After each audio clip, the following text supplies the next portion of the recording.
Welcome to this edition of the Million Dollar Mastermind podcast. This is where we pick the brains of high achievers from all walks of life and get their hard-earned, real-world insights on winning. I'm your host, Larry Weidel.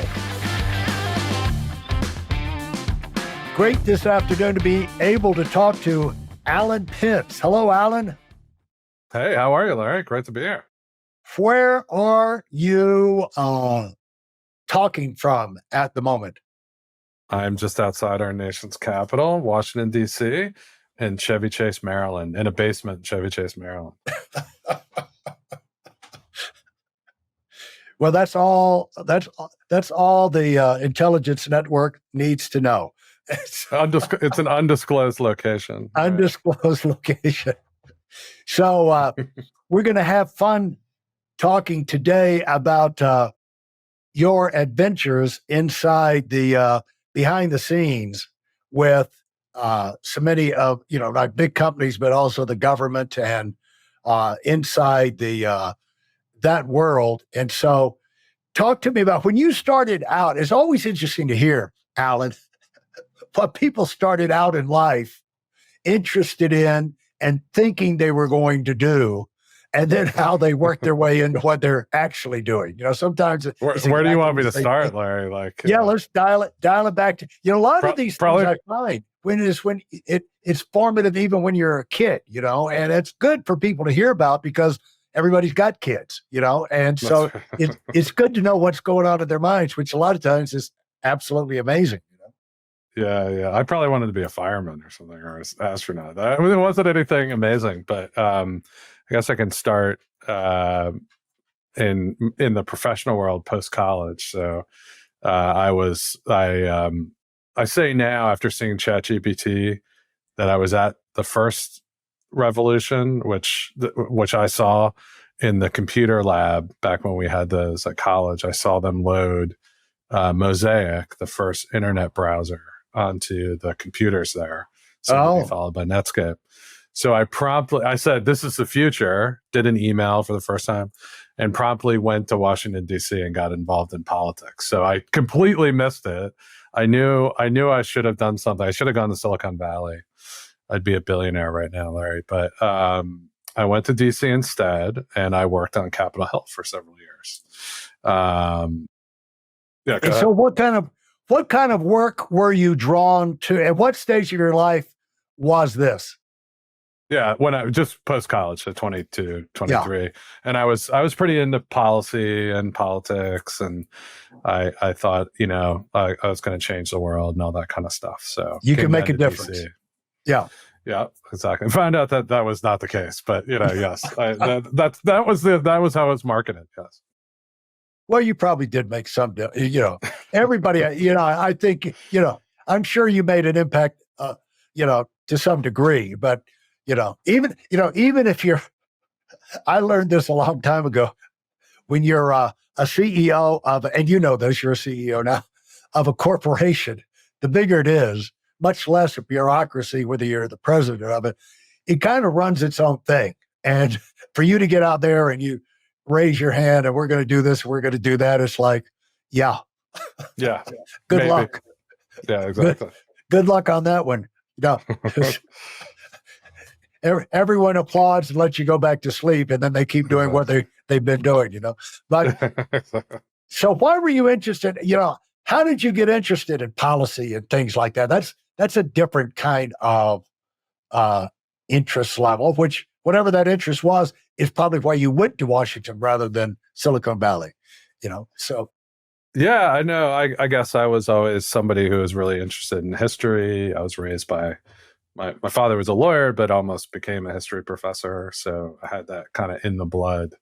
Lots of debate at the family dinner table. So I think I didn't quite know what I wanted to do when I graduated from college. So my now wife was moved down here, and she had like some kind of internship.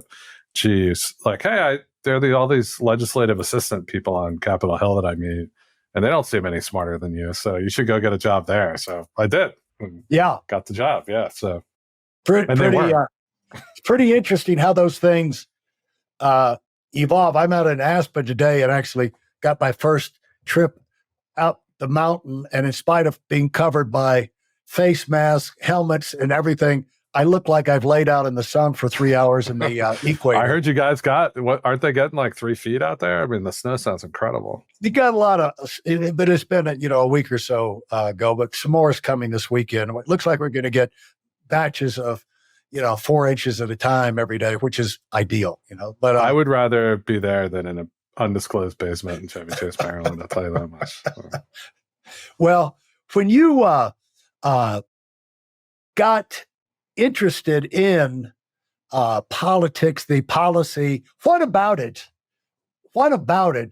did you feel like, I was going to tell you, I'm right next to the Mezzaluna restaurant here in town. Everybody knows. And back when he was Speaker of the House, Paul Ryan came by our table and, loud restaurant.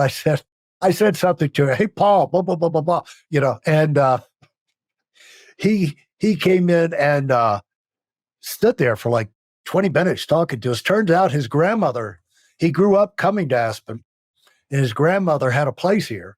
And when he graduated from college, he was going to be a ski bum for like 2 or 3 years.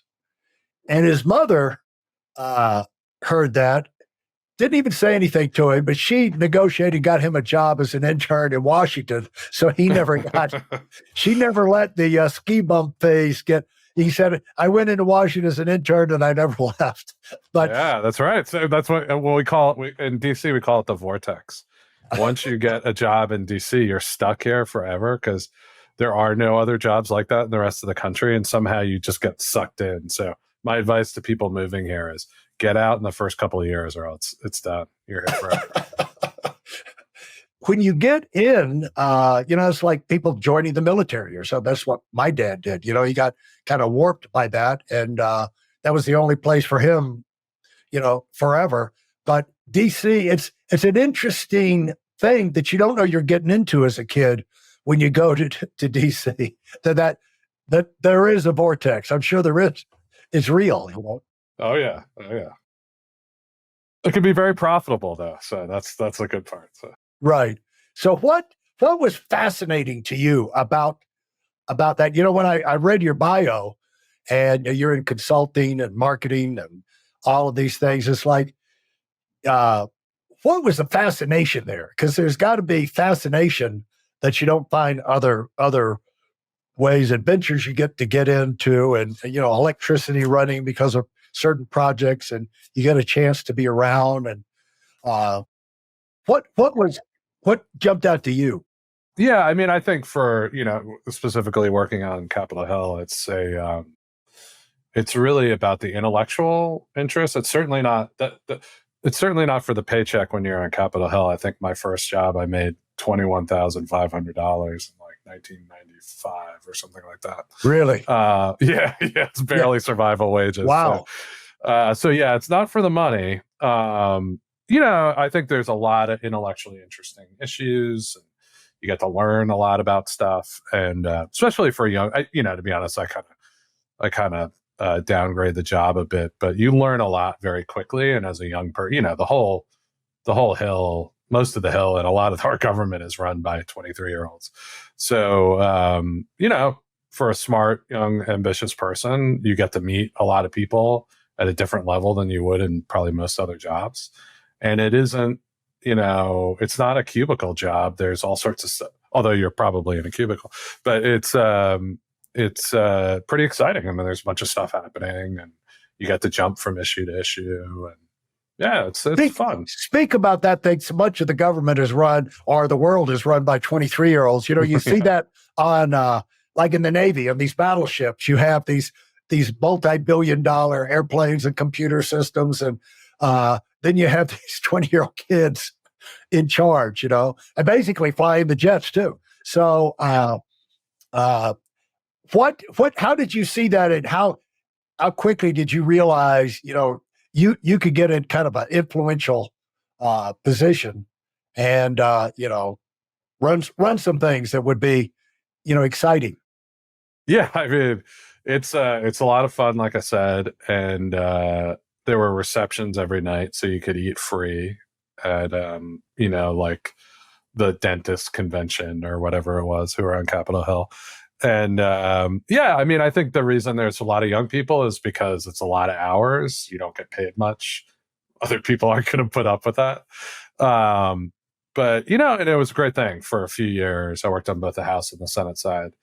But by the end, I'd really seen the writing on the wall. It was not a place I wanted to be long term.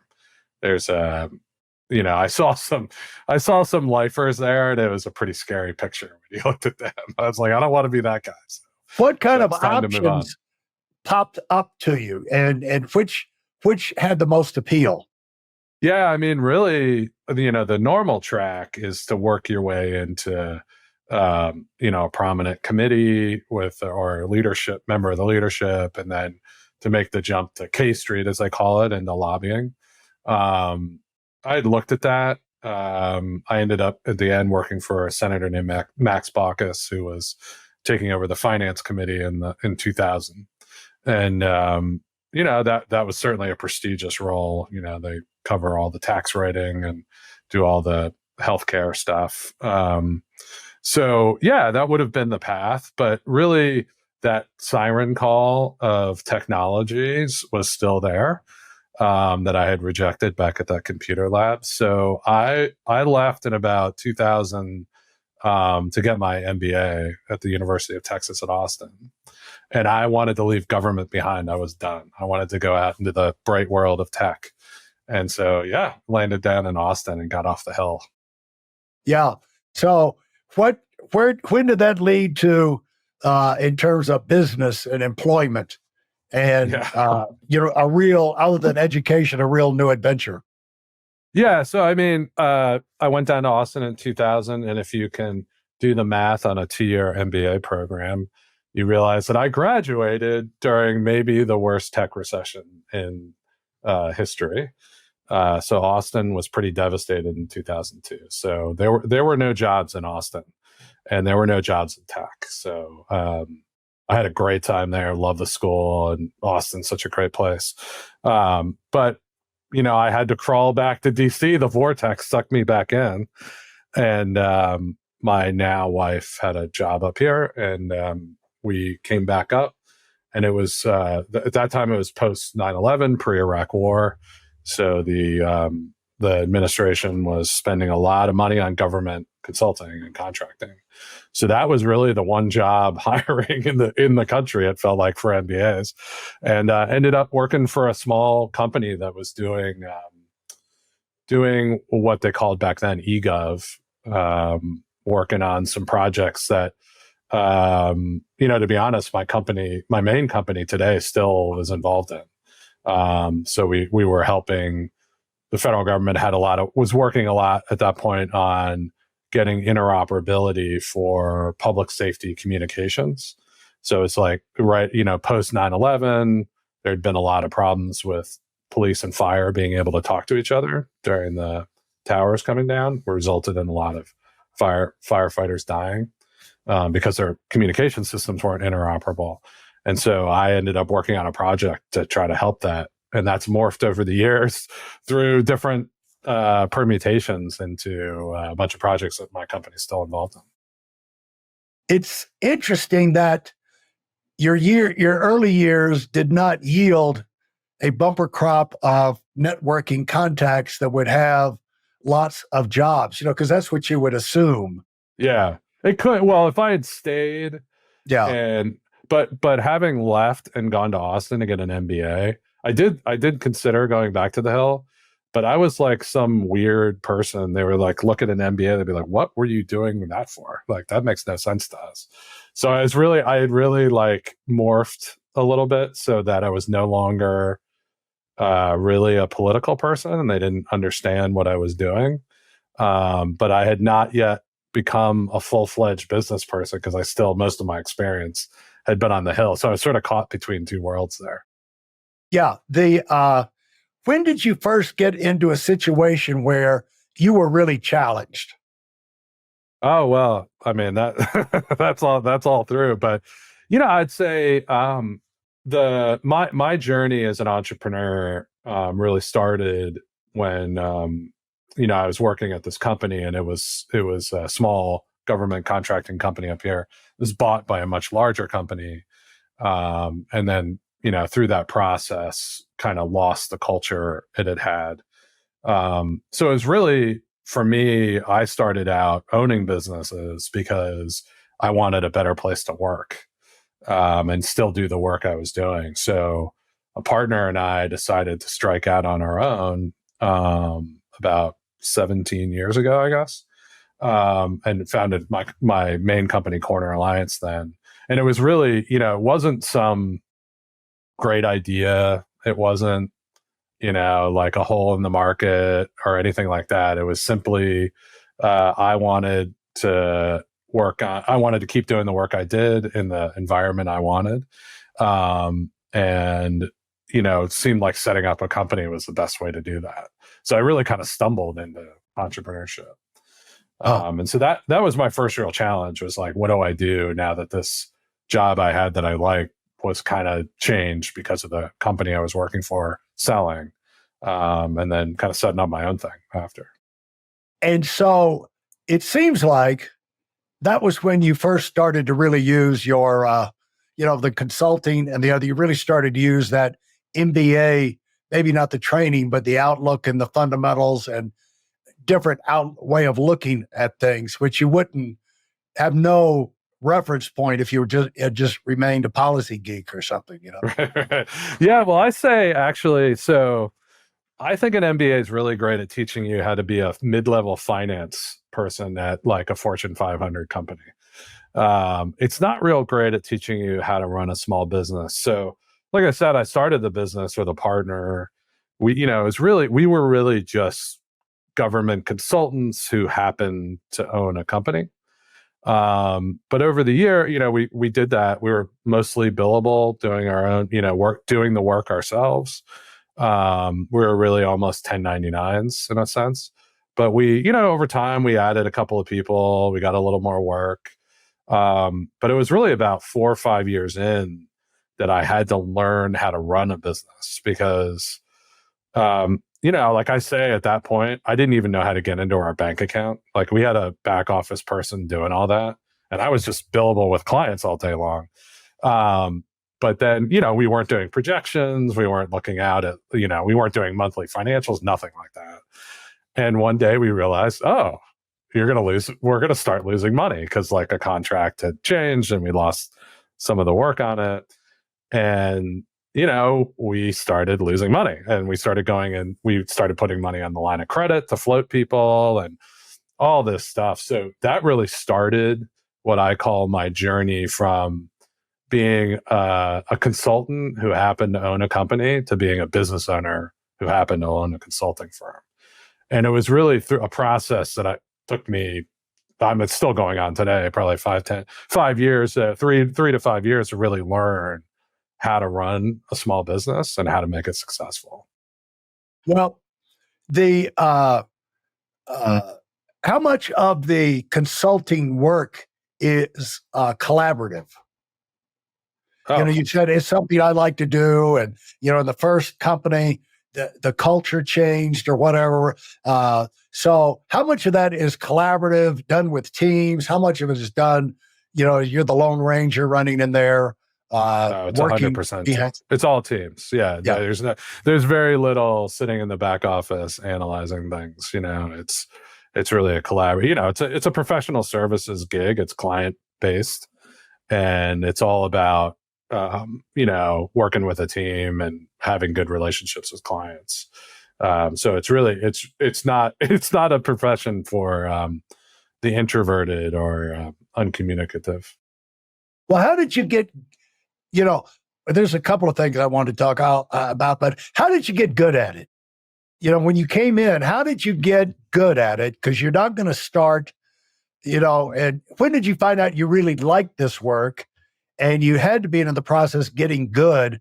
Talk about that process. Yeah, I mean, I think some of it was a natural ability. So, I think I realized I was good at sales, and, professional services is not selling widgets or software, but I was really good at developing client relationships and figuring out what the client needed, and building a relationship based on that. And then really building a team to get them what they needed. So I think for me, the process was about me figuring out what I was actually good at.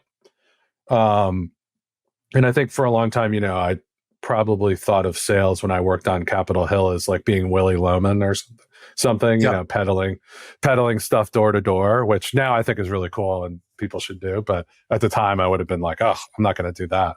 Yeah. So I think going into consulting and, getting into business, I realized, oh yeah, I am actually good at sales, and sales is like the most important thing to be doing. And so sales is the most important thing of consulting. So it's the most important thing of business, Larry. If there is no customer, there is no business. But at some point, you've got to do the consulting, because the great mystery of consulting is, what in the world are they doing? What are you? Like they're taking your watch and telling you what time it is, right? No, I mean, to be honest, like a lot of consulting, particularly in the federal government, is really just outsourced intelligence. Yeah. So you're really just doing the job that they can't get their own employees to do. And particularly in the federal government, you have a lot of that because of there's pretty severe hiring restrictions, and it's very difficult to hire people. So they usually end up, and they can't fire people, right? Yeah. So if they have a program that's going to go on for 3 to 5 years, they actually don't want to hire a lot of federal employees because they've got them for 50, right? So to be honest, a lot of it is outsourced labor, just pure and simple. How did you go through the process of realizing what was your impression of what this consulting position was going to be involving with you? And then how long did it take for you to realize what you're telling me now is mainly going to be about sales and everything? How long did that happen? And how different was that from what you had a preconception? Yeah, I mean, I think probably during business school, I learned a lot about consulting. I mean, it's one of the top 3 professions. So probably had a good idea of it. But I think when I got in, realizing that I think why I was good at it is because I could understand what the client wanted even though they weren't telling you in detail what they wanted, right? So it's about this reading people, understanding how to ask them questions to clarify. And I think, for me, I have a pretty good framework thinking brain. So like I'm always listening to something to try to understand the overall framework of what you're talking about. And so I can put it in context, which sounds a little, it's a little abstract, but for me, I need to know, what's the architecture of this that we're talking about? And then I can see where your request fits in that and figure out how to help you build to that architecture. I think that's what great salespeople do. They don't just ask you stupid questions. They're actually like trying to understand who you are and exactly what you're after and how that fits in with, the organization you work in. Like, what does that mean when how is your boss going to act like, if you buy this versus that? What's the actual, like, are you, there's a famous thing, like, are you looking for a screw or are you looking for a picture to be hung up? Right. Yeah. So what's the ultimate goal of what you're trying to do? I think that, to me, the great salespeople are just people who know how to read someone, get the detail of what they're trying to really say, even though they can't maybe articulate it themselves. For those of you who are sick and tired of fooling around and are dead serious about wanting to move up fast, I've got something especially for you. I've combined the best insights from over 40 years in business and making $70 million in income and compressed them into a free webinar. That's right, it's a free resource. If you want to find out exactly what the concepts are that I use in coaching $1 million earners, register now at WeidelOnWinning.com. You'll discover the 5-part framework used by so many to reach their financial, personal, and professional goals. You can find that link in this episode's show notes.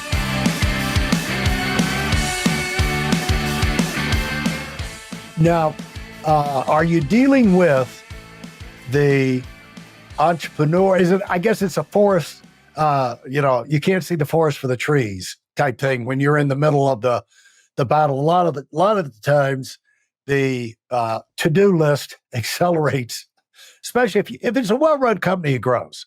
And then the problem with when it grows is things that you outgrow the systems and the workload that your existing situation can handle, and then it creates all kind of confusions where people are doing 2 or 3 different things. Other options are coming up. You have to sort through them. You got to handle probably got to meet today's deadlines. And it can quickly get overwhelming in well-run companies. And so what you're telling me is that the value that you bring to the table is helping them see, like the forest for the trees type thing. Just kind of. Yeah. And to be honest, that's sort of what I've focused on, and now being more of what I consider a business owner and an investor, rather than a consultant. To be honest, I haven't done government consulting for like 5 or 6 years now, but even though I own the company, but what I felt like I had to learn to get out of, talked about that time when realized, we were losing money and realized we had to run the business in a different way, was I had to go from being, a consultant operator, so think about it from a general business, not just mine. Like I had to go from really being the guy who did the work to that I'd call that being an operator. You're kind of like in the middle doing everything, and you're the hub and everybody else is a spoke coming to you. I had to evolve from that to becoming really a business owner. And to me, that was really about building a team that could handle. So it wasn't hub and spoke anymore. There was a team that was managing the functions of the business across, that then was reporting to me as a leader, as a CEO, right? So that to me was going from operator to owner. And then I think the ultimate, like the transition I'm going through now, is going from where you've built, a team to really, crafting that team over time and building them into leaders where they have teams. And you become what I consider the investor, where really the company is mostly self-managing. And you're now looking across your company, other options, other investments, and figuring out where to allocate your capital, where the market's going. That to me is sort of the journey I've gone through, is like being that person in the thick of it, to being the person building the team to manage the business, to now being, the investor who's looking across multiple options. And quite frankly, helping other people do what I did to build their businesses. Well, what's been the biggest help to you personally in going through that transition and the other transitions you've had to go through? Yeah. I mean, I'd say the number one thing that, so when I was losing money, this is probably mid 2010s, somewhere around there. I was not sleeping well. And we all know that, Alan. Yes, exactly. As the debt's racking up on the line. Yeah, we all know that phase, unfortunately. Yes. And so, I spent a lot of time searching around. There was no lesson in business school about personal guarantees on credit lines, right? They didn't teach you that, because you were going to be at Disney with their massive, bond portfolio or whatever. So, I think for me, I started searching around for somebody to help me. Yeah. And I found a guy named Craig Crabtree talking on YouTube about how to run. He talks a lot about finance, but he talks a lot about a concept called labor efficiency and how labor is a lever that creates productivity in companies. Taught you a whole system about it. Anyway, it's not important what the system was. But I was like, it was like a ray of sunshine coming into my dark room where I wasn't sleeping. And I was like, oh, this guy's telling the truth. Like, this is amazing. And ended up hiring him. And, Greg's been a mentor of mine for 10 years, but that was the entree for me into business education, peer groups, and mentoring. So, I joined the Entrepreneurs Organization. Eventually, when we got larger, I joined Young Presidents Organization, YPO, and what's the president? What is the president's? What is that one? YPO, Young Presidents Organization. Okay. It's business owner group, a little bit bigger qualification to get into than Entrepreneurs Organization. And so those are really peer groups where I met other business owners. I didn't really know other business owners at that point, and did a lot of education. I've done masterminds, I've done courses, I read a lot. And so it really took that peer group, being with other business owners, to realize, oh yeah, I'm a business owner now. So and like Greg has this great line that, like, once you get to gross margin, all businesses taste like chicken.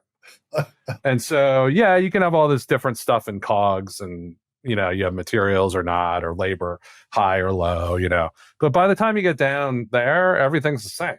And so I could learn from people who ran, manufacturing companies or other things. So it was really that peer mentoring and the knowledge I got from learning days at EO, and going to, I'm doing this entrepreneurial master's program that's part of EO.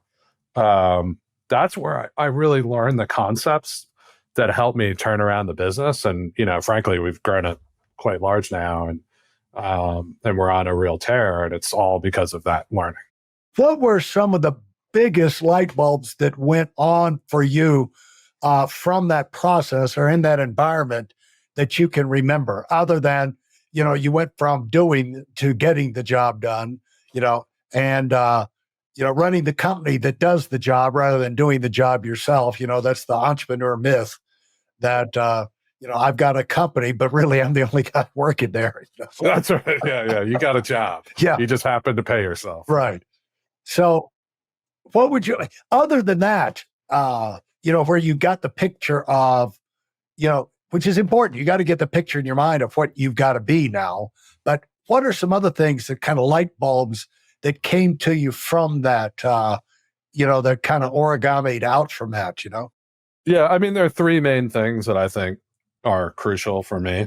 The first was what I mentioned with Greg, which is that all business is about applying labor to problems to create productivity for customers, right? So labor is what it's all about. The cost you pay for it, the leverage you get out of it, all that. So, and then kind of related to that, so I measure that very closely, and it's a benchmark we use throughout all the companies that I'm involved with now.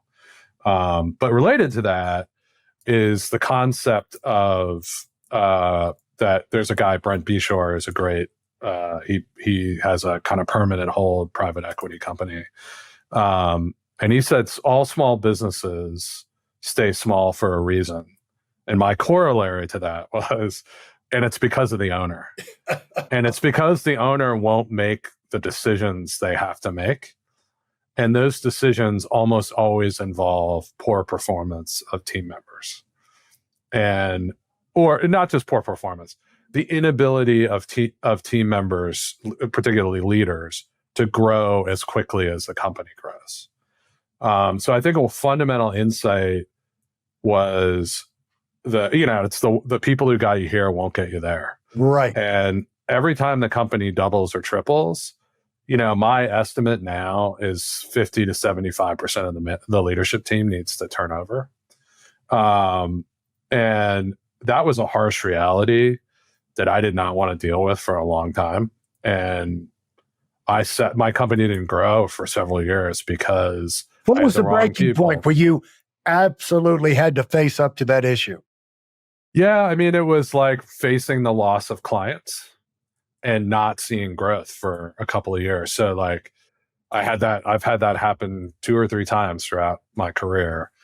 And, you can talk to people about, I built a leadership team, and you go day to day making decisions, and you can kind of make excuses for why things aren't happening. You can understand the reason in the moment why XYZ isn't growing, or this client isn't happier than they should be. And you can kind of go along with those excuses. You're kind of a part of the decisions that are made. Yeah. So sometimes you feel like it's partly your fault, which I'm sure it is. But at a certain point, you've got to say, all right, I have repeated patterns. Like I always just say, whatever department all the problems are coming from, that's the leader you got to replace, right? I mean, it's clear. Right? Yeah. If it just keeps happening, right, that's the problem, right? Yeah. It doesn't really matter what else is going on. Yeah. And I think that the issue is, you're a $5 million company, say, and you want to get to 10 and you're not growing. Well, you don't know how to grow, and nobody else on the team knows how to grow to 10 because you've never done it. And it's not anyone's fault, but you're like the one person who isn't going to go, right? Unless you sell the company. Yeah. So it's sort of like, all right, the person who's going to fire the people and hire the new people, I guess that's going to have to be me, because no one else is going to do it. So I do think that it's just it's a kind of it's a hard thing. It's a hard lesson to learn. And I fundamentally believe that one of the reasons most companies don't grow is because of this issue, that business owners don't want to clean up the leadership issues. I mean, there could be some other stuff too. I mean, obviously, if you're embezzling money or spending all your money on Ferraris, you're not going to grow either. But mostly, I think it's they hold on to they prize loyalty over the growth of the company, and that's, if you want to do that, that's fine. No shade on anyone's decision. It's just, companies can grow a lot faster than people. Yeah, that's the reality. And those three things, I just think there's more there. Could you? I don't want to run through those because those are really powerful, and that's kind of a lifetime of observation plus going through those experiences yourself. But those three, I'd like to pull them. If you'd pull them out again and roll through them, I think it would help a lot of people. Yeah, I mean, so first was the first thing you need to understand in business is to measure the efficiency of the labor you're employing on whatever task you're employing it on. So that isn't about, the second issue is a little more about your leadership team and that kind of thing.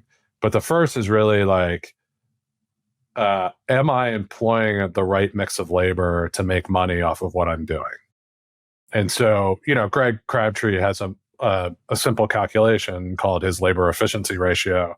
And so you should be making $2 in revenue. I mean, Greg usually takes out subcontractors and materials from that, but either way, it depends a little bit on the business. But basically, you should be making $2 in revenue for every dollar in labor you pay. And that's pretty universal across businesses. Again, some adjustment for COGS. If you're a construction company and you do $18 million in pass-throughs and you're a $20 million company, you're not going to have a 2 LER. But once you take out that pass-through, that's what you should have the 2 on. And that's just it's almost fundamental across all businesses. And so I urge all business owners to start there. Like, is the labor you're employing getting you the revenue you require to run a profitable, decent business? And so that's like the first thing. So you would compare that by doing the gross labor expense versus gross revenue. Is that right? Right. And with the exceptions of, like, if you have a lot of, you can take out pass through, like subcontractors that you're not managing, and some materials. But yeah, like he calls it gross margin. It's anyway, it gets a little complicated with what figure you're using, but basically take revenue minus subcontractors and direct materials. And you should be getting $2 of that revenue for every dollar of labor you pay. Regardless of what business you're in. Regardless of what business you're in. And almost all of them go in a narrow range around that too. I'm sure like Google and Facebook are different, but if you're not getting that, you don't have a good business and you should go get another business. Yeah. So that was the first realization I had. And you can really measure and hire around that metric, and it's kept me in good stead for 10 years now. The second part was really focusing on the leadership team you have is what will determine whether you grow or not. And every time that revenue figure grows 2 to 3 times, you're going to have to do surgery on that leadership team. It's not going to stay the same. You're not going to have people from 1 million go to 50, or you could have one person, right? But you're not going to have the whole team go with you the whole way. And so I like, that is an important caveat. There are 1 or 2 people who probably can take that journey with you, exceptional people. And to shed some light on the point why that happens. And so you should make up your mind to try and fight it too much, is the fact that usually that's a company that has done well. They've gone, increased, and people are feeling good. They're not feeling like crap. I've got to get 2 or 3 times better. All the mid-level managers are feeling pretty good about things, and they're expecting some pay raises and, some bonuses, and expecting some good rewards because things have grown and they've had a role in that, but they haven't been the driver. The difference is who's the driver of this thing. And if you need people with more drive as you grow your company. You can be the driver, but you need more. It's a lot easier if you've got some more drivers involved. But I find that the higher level of an employee has to do with their initiative and their energy they bring to what they're doing. Are they thinking? And that stems from what they want to do. And so when you get a batch of people, they've been doing well, they're not really, as a group, probably thinking about, I got to get 2 or 3 times better, like the entrepreneur. Because I know when I ran my the sales force, every October I started evaluating, has the year gone the way I wanted? What's it going to be next year? And the one thing I would always say to myself, I don't want to be the reason we don't grow next year. I can take that. I can take just about anything, but I don't want fingers pointed back to me. You were thinking too small. You didn't make these changes, because the one thing an entrepreneur can do is take yourself out of the equation of being the problem. Just make sure you're not the problem, on these things. Right, exactly. And I don't go ahead. And I don't think I hit the third thing, actually. So the third thing I think I really learned that I think is fundamental is your business is an asset.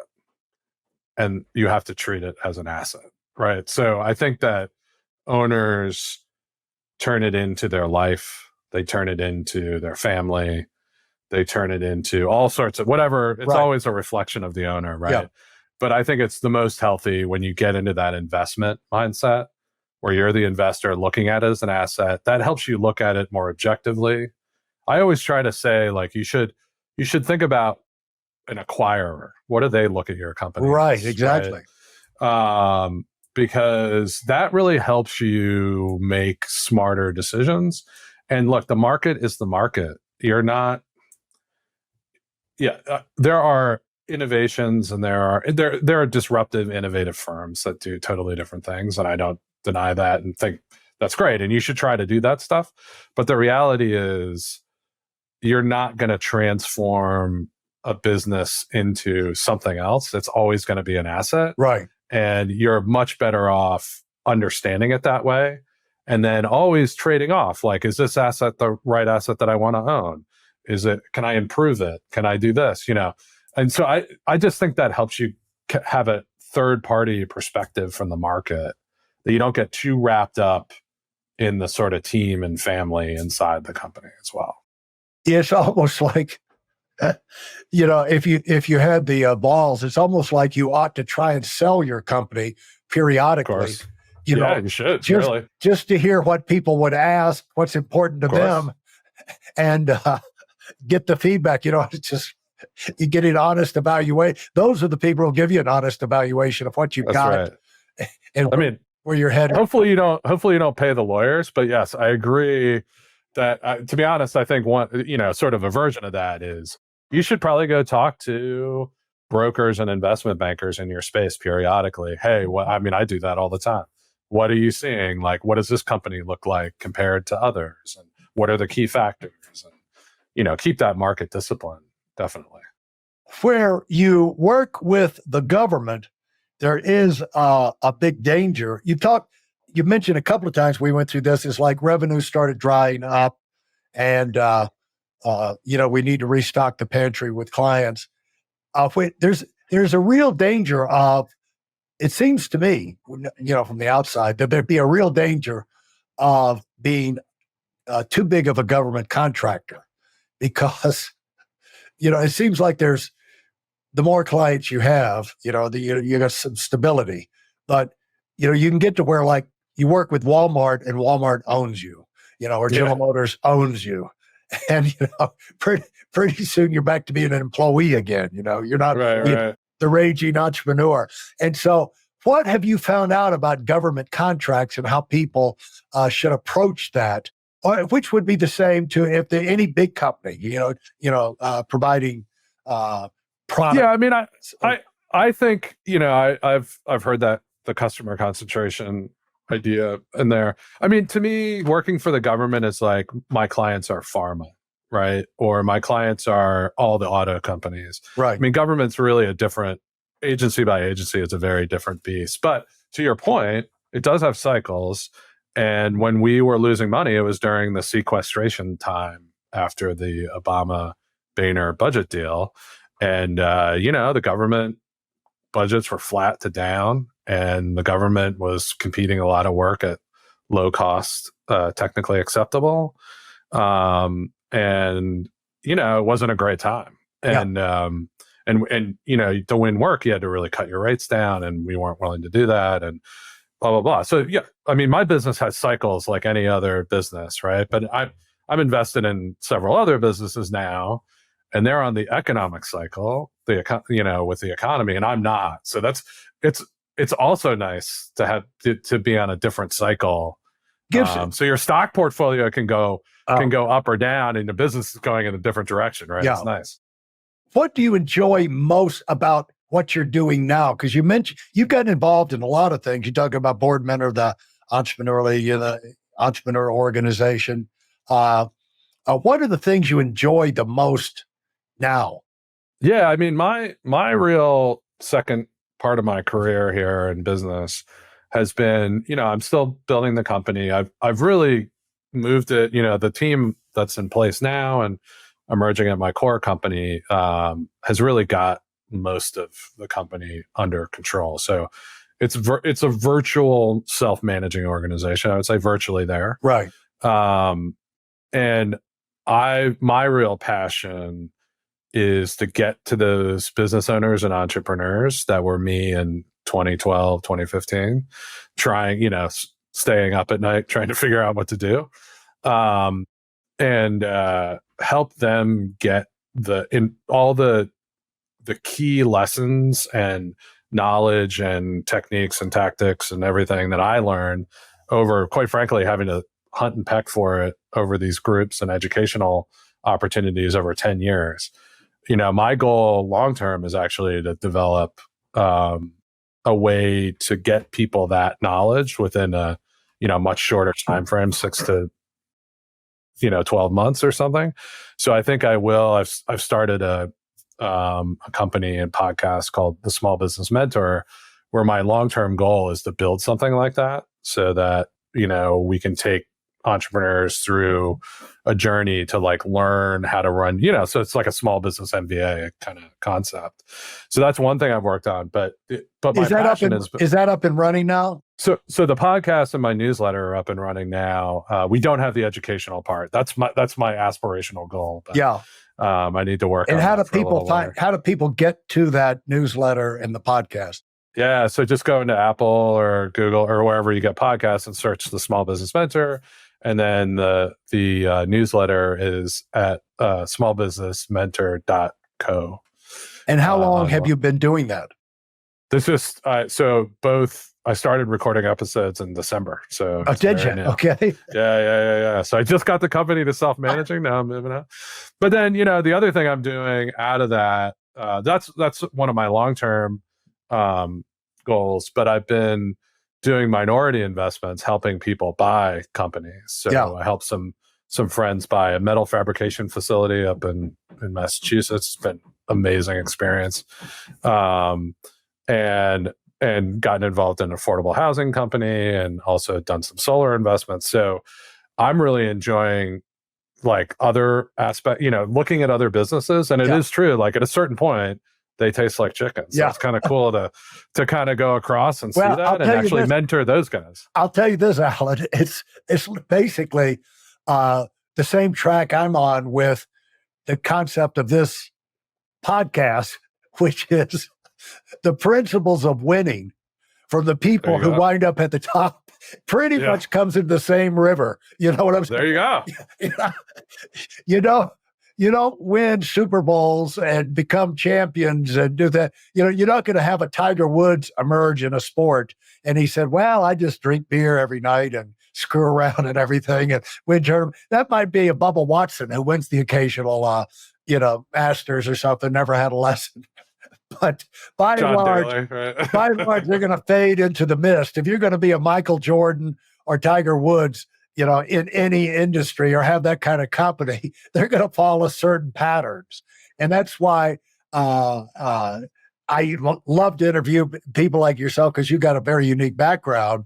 And it's great for people to hear these kinds of concepts coming from you and hear that it's applicable to what they're going through and all. Well, I would say to that point, Larry, like I emphasize peer groups a lot when you asked earlier, but also, mentors and coaches. I still have a coach. I've had, I probably had a dozen coaches. And actually during the time when we weren't doing well, I did not. And that was probably the problem. Yeah.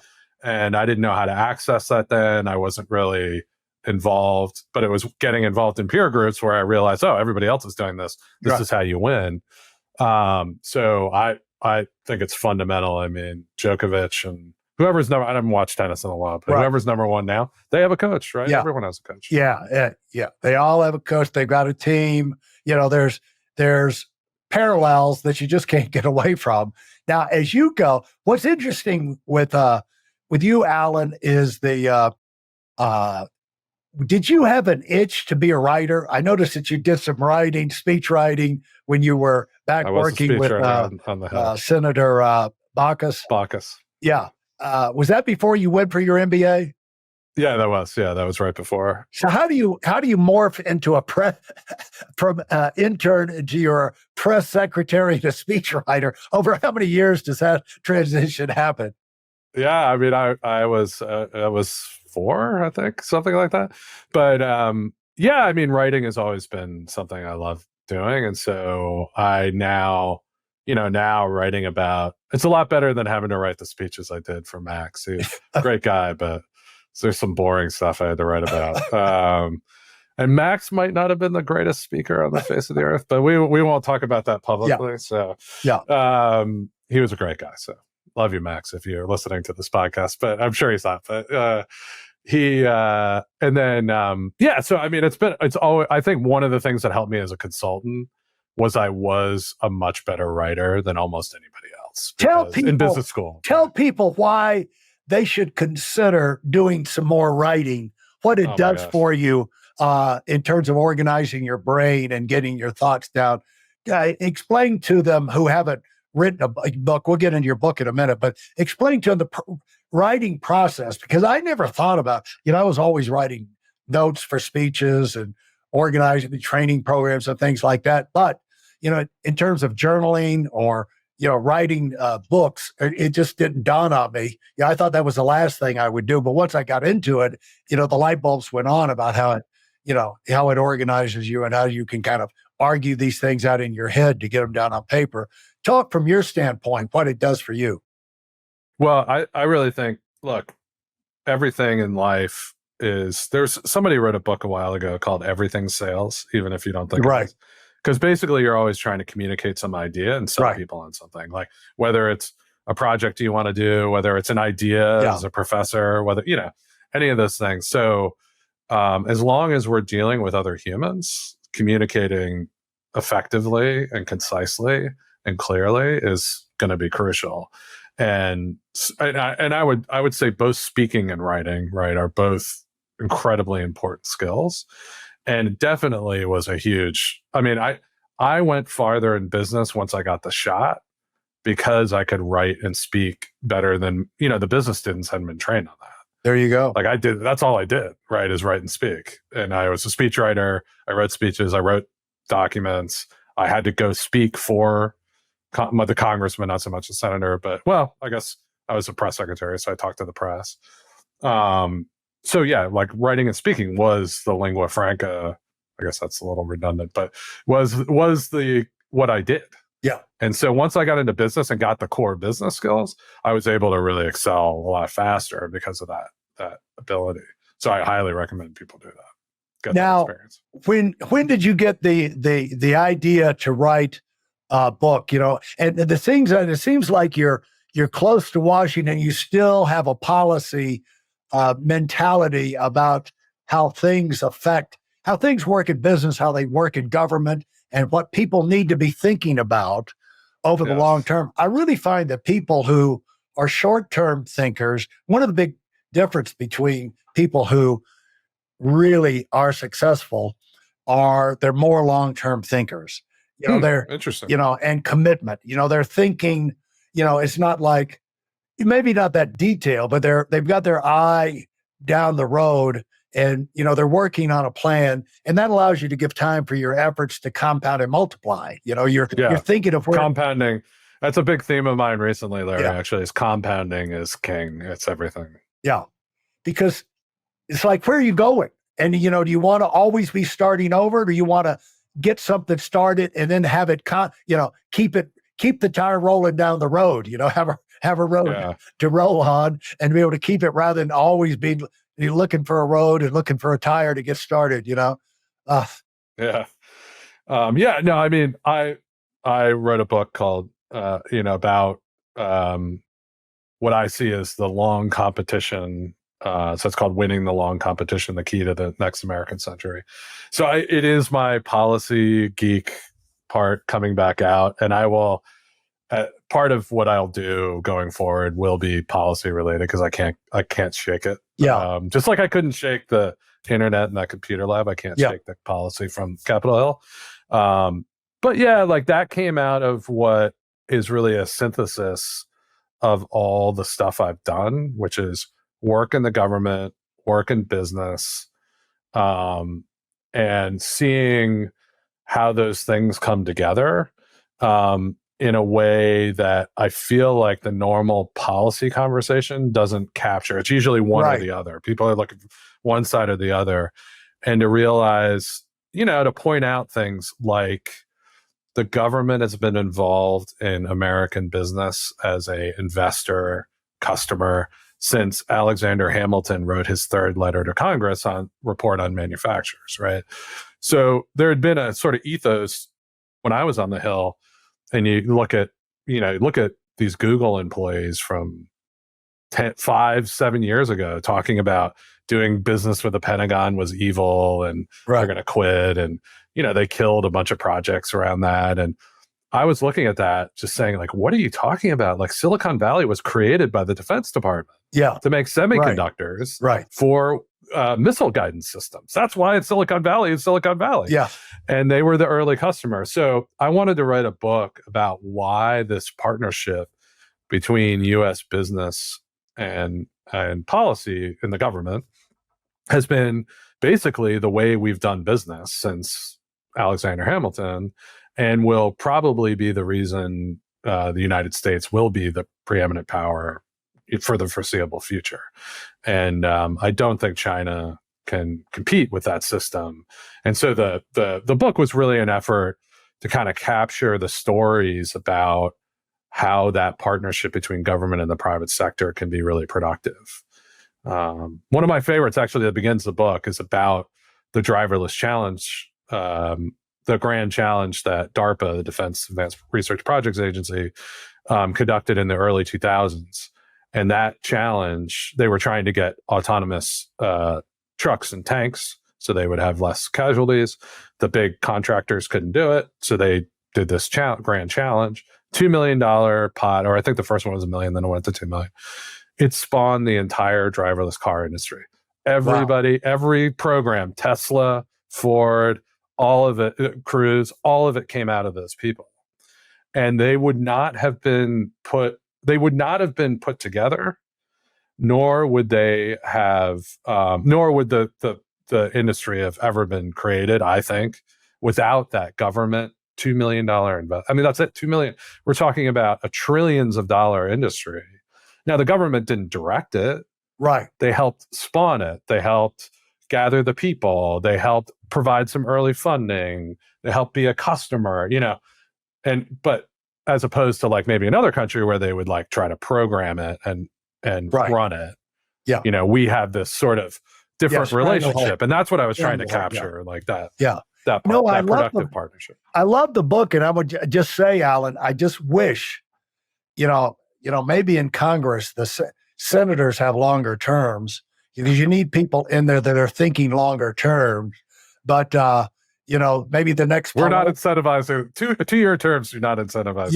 Yeah. Or at least people are going to be in the House forever, like a Pelosi or somebody. But, the people that are going to be there for a while, like running the bureaucracy, there are people inside the bureaucracy that never leave. They just move around.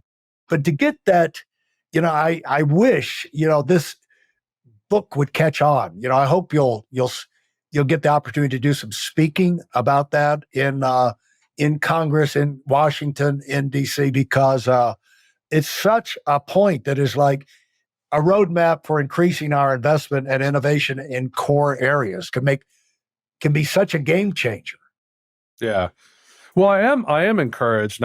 This was not the result of my book, but I have seen things like Andreessen Horowitz, now has an American Dynamism Fund. They were a big funder of Anduril, who's a new kind of defense firm. They are really leading. I give huge credit to them. They are really leading a Silicon Valley effort to re-engage with the Pentagon, as the former Google CEO Eric Schmidt has been extremely active in that.